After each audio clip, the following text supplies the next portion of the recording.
ito na yung part 2 natin. And tutubiin na natin siya. Samahan nyo ako. Dami pa dadal. So, siya yun. Yung tutubi.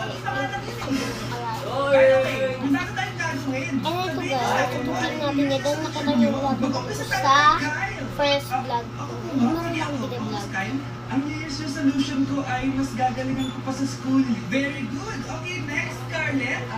Ang New Year's resolution ko ay magka-jowa. Actually, pag-wish ka. So, hanggang ngayon wala pa rin akong jowa.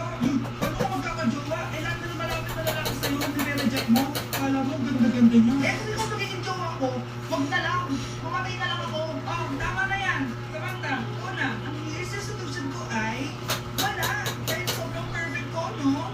Pili ka man po. Ako pa rin pinakamabait at pinakamaganda dito, no? Ang pinakamasamang ugali. Ano sabi mo? Totoo naman eh. Dapat ang New Year's resolution mo, ang maligo ka. Puro ka make up, ang asin-asin mo naman. Ganon, ang New Year's resolution mo dapat ay mag-toothbrush ka.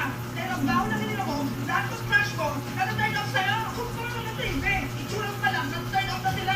Kaya ko, pagkala sa akin mag-stop nito, ang New Year's resolution ko ay ang i-stop kayong dalawa.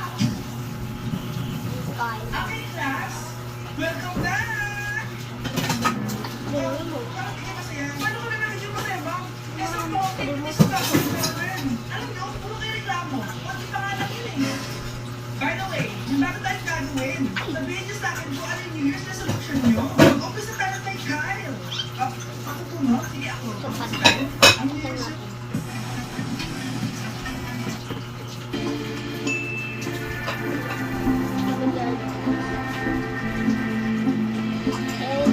Tapos guys, alangan naman hindi.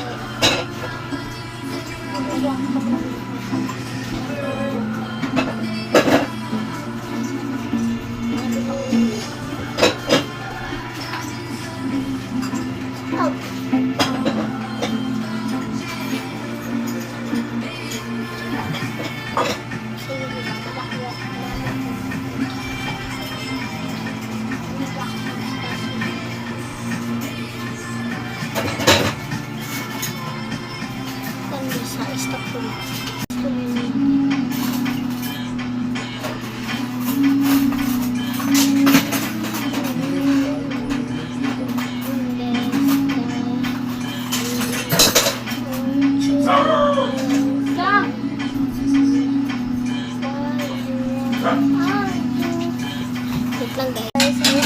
Pinapanood ko. At ito na yung lahat ng damit ko. Natuti ko na. At ito yung bibig